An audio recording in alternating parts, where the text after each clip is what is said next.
Our next question is from Bryn, also in Pennsylvania.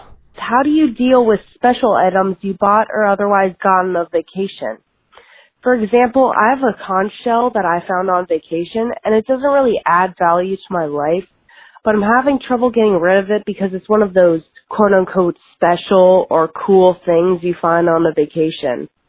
Another example is if you go to Ireland and buy a wool sweater, and you don't really find yourself wearing it that much, but you want to keep it for the novelty of saying you got a wool sweater in Ireland.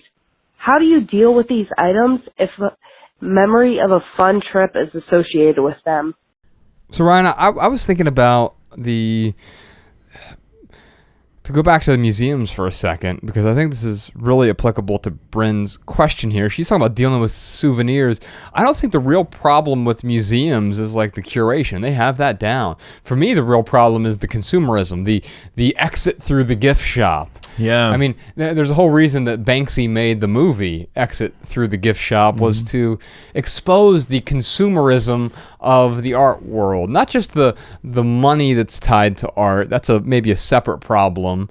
How there's this overinflation of the price of art these days, but also the sort of the trinketization of the art world, where literally a lot of museums we go to, you were forced to exit through the gift shop. It's because they know that everyone at that museum wants to prove that they were at the museum. People want to have a little trinket, a little token. Fascinating. That has them maybe triggers a memory of the museum, or they can go to their friend and be like, oh, look, I got this at the LACMA, and this is proof that I was at the LACMA. Right. And like that is why we exit through the gift shop. That's why they have us exit through the gift shop. Like they are playing to this need that we have to, whether it's to impress someone else or whether it's to prove to ourselves something. There is something affirming. I'm not saying that it's like a good way to affirm, but what museums know is that all that stuff in the gift shop, there is some type of affirmation that a trinket will give someone temporarily, or maybe I'm sure there's a trinket out there that someone has they really, really love. I always talk about the Stein my grandma got me. I really enjoy it. I like having it. If it spontaneously combusted, I wouldn't be. You'd be just fine without. Yeah, I wouldn't be upset about it. But I really do enjoy having it. But yes, playing to that, having to prove ourselves. That is exactly why we exit through the gift shop. Like when I think about Bryn's question, we always talk about the why. That's what we always look at, man. Why are we doing these things? Right. And, with Bryn's situation, I would look at why, Bryn, why are you feeling like you have to hold on to that conch shell? What they said is, oh, this is like a cool trinket that I should have. Yeah. Is it you should have it because you, Bryn, really get a lot of value out of the conch shell? Or is it because other people say, oh, you should have a conch shell? I mean, when I'm putting myself in Bryn's shoes, I'm thinking about maybe if I had some people over for dinner on Sunday night, and if I had a conch shell sitting on my table, it'd be a great conversation starter. Well, especially as a minimalist, because people would be like, what's up with that conch shell just sitting there? But then I could be like, oh, I went on this great vacation, and let me tell you about this amazing time that I had. Now, when we tell stories like that, or when we're sharing an experience, I would challenge Bryn to ask themselves, like, are you sharing that experience to impress? Are you sharing that experience to be better? Are you sharing that experience to make someone jealous? Or are you legitimately sharing this joy that you had with a vacation? The verbiage that Bryn used with the shell and used with the sweater, it sounds like they're not hanging on to the shell for them. They're hanging on for it to be cool. They literally said, this is a cool trinket that I'm supposed to hold on to. Supposed to. Right. According to whom? Right. And I've got this sweater from Ireland, and look at this wool sweater. You know how Ireland's known for their wool. And well, here it is. I got the wool from Ireland, and I'm wearing it. Yeah. And Bryn has got to ask themselves, like, are you doing that for you, or are you doing that for other people? Again, even with the sweater, it sounds like Bryn might be holding on to this sweater for other people. Yeah. So what did Bryn say? I have this wool sweater that you're supposed to have from Ireland that proves that you were there. And to your point, man, like who says that you're supposed to have that? If it's Bryn, then great. Right.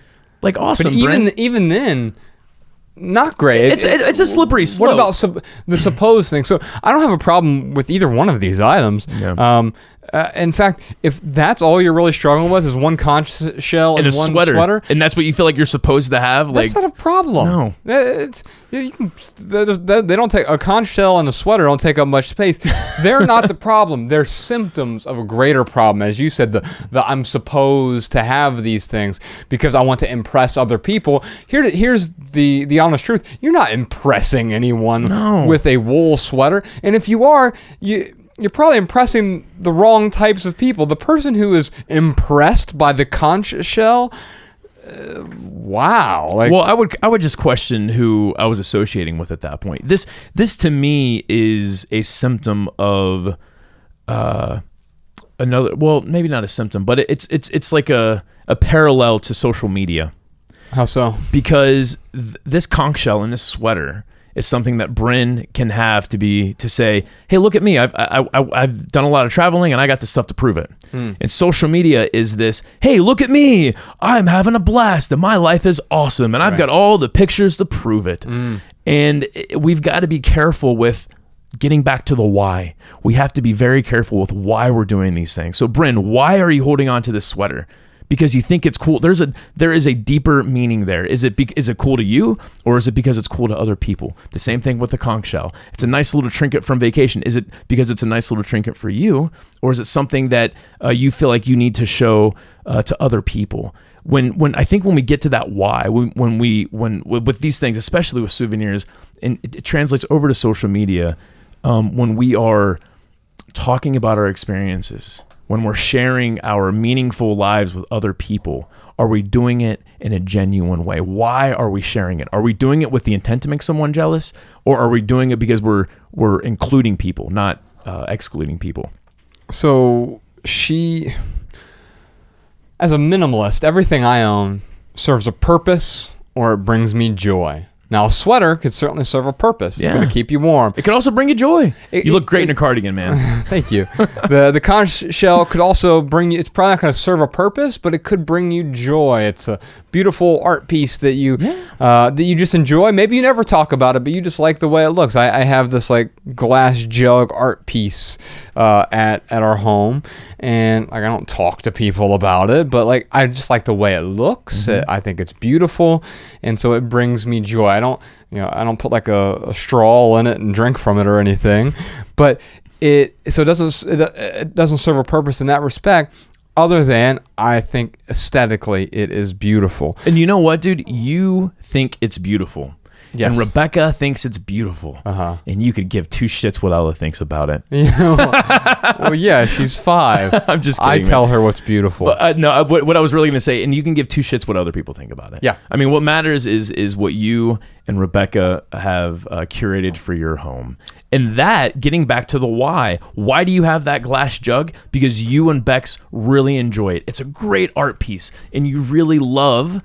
Well, I shouldn't say love. Well, yeah, you love having I love the experience. Yeah, you love the experience of having a beautiful home in general. Right. I don't love the things themselves. Right. I love the experience that the home gives to me, but also the other people who are very rarely there in my home. And that's a good way of looking at it too. The jug adds to your experience. So maybe that's how Bryn or anyone else, kind of struggling with this feeling of what I should or shouldn't have, what's cool to have, what's not cool to have.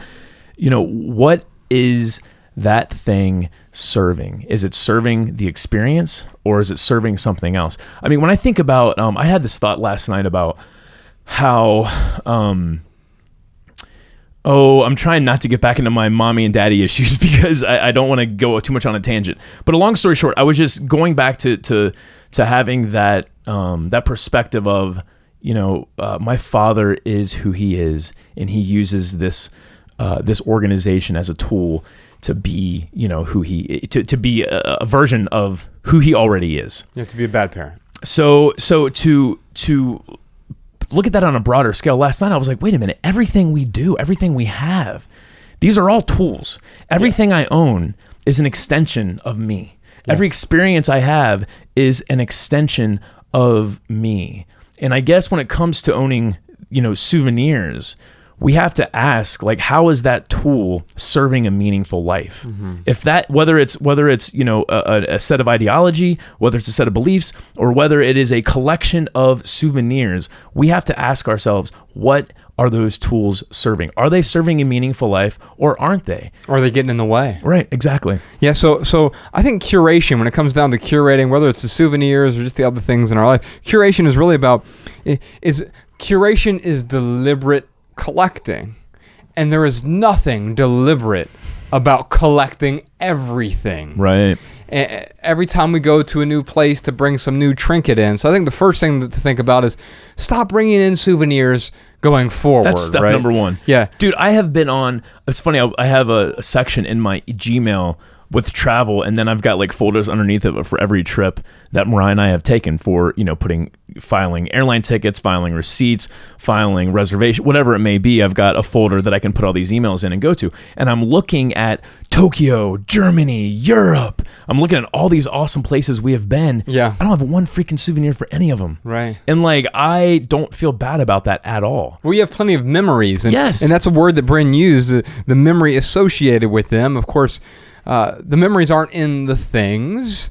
The memories are in us, and you do have some photos from those places that can help you trigger the memories. But even then, you don't feel compelled to take your phone out and snap a photo every single place you go either, right? Quite often the good memories stick. Absolutely, man. It's funny. When I was looking at that folder, I saw Tokyo, and I remember Mariah talked me out.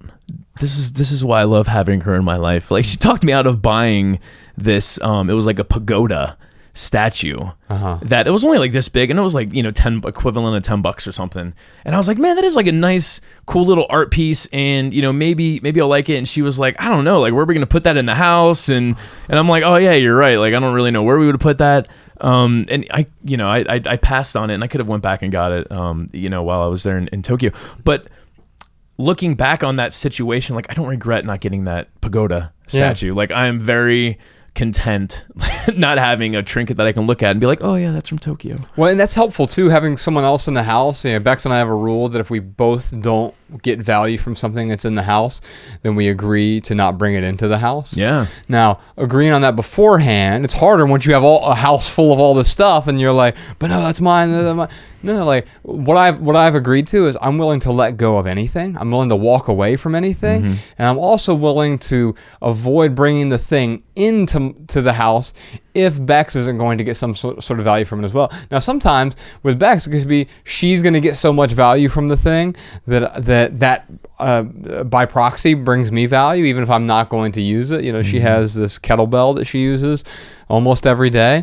I don't use the kettlebell, but she uses it, and so she gets immense value from it. So I'm like, well, of course I get value by proxy then, right? But if there is something else that I wanted to bring into the house, or just going to take up space in this corner or whatever, then she has to agree that is the best use of that space. Not just she has to agree, we both have to agree that is the best use of that space. And sometimes we'll say, no, I don't think it is. And we have to be okay with that. And it allows us to bring far fewer things in to the house. Now, she mentioned how these are special items. The conch shell and the sweater are special items. Well, it's only special, Bryn. It's only special if you say it's special. It's a sweater. I mean, when you say something out loud, like this. Yeah, but it's a special sweater. This sweater is so special. It's like when I walked by, I was walking down. Go ahead. I was walking down Fairfax Avenue yesterday, and there's like some sandwich board sign outside for this $18 rug, and it's like special $18 rug. No. It's not actually special just because you say it's special. Right. But at the same time, it's only special because you say it's special. God, the word special sounds weird to me now. It really does. So here maybe use the word precious. Yeah. If something is too precious to me, I try to find a way to let it go. Oh yeah.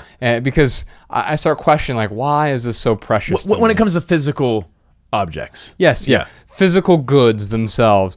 If it's so precious, that means I'm giving it too much meaning. I'm making it too special. You know, this is why I've decided recently to not get a Tesla. I don't know if I've announced that. You talked about it on the podcast. Yeah, did I talk about it? Yeah. So it's like, announcement. I will not be getting a Tesla. Breaking news, everyone. Breaking news. Just a little flash breaking. Yes, you got me. Jordan's on it. For the YouTube video? Yes. Did you see the one he did last week with the lightning and the dog petting? No, I haven't seen it yet. Oh, it's so good. That's awesome. You're petting a dog in last week's YouTube video. I'll have to check it out.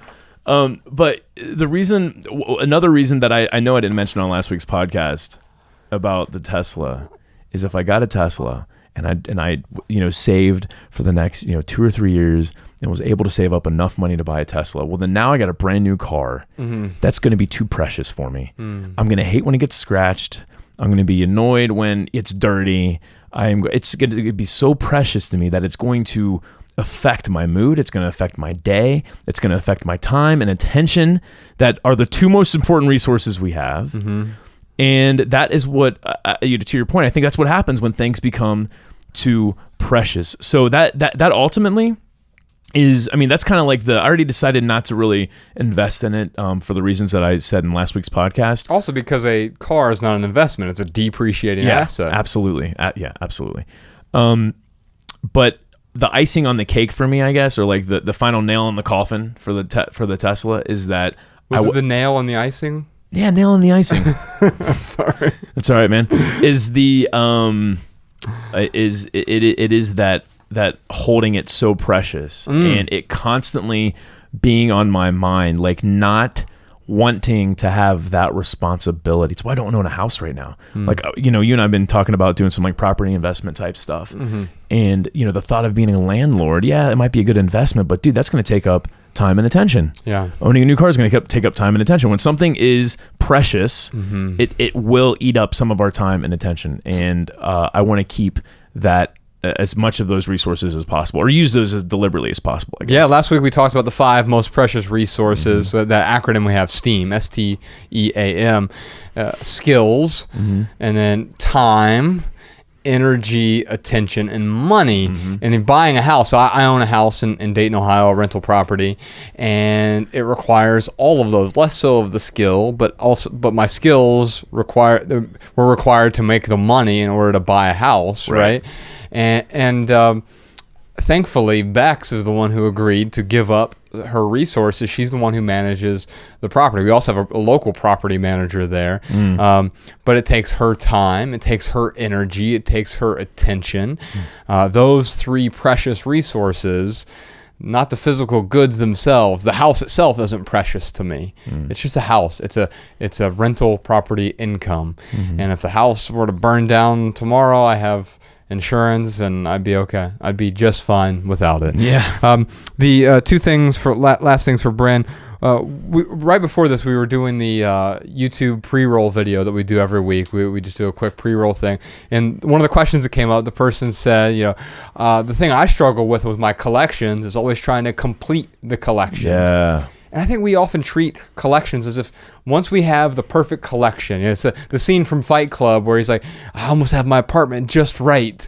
Like it's going to complete us in some way. Dude, there's some kind of like psychological thing there, man.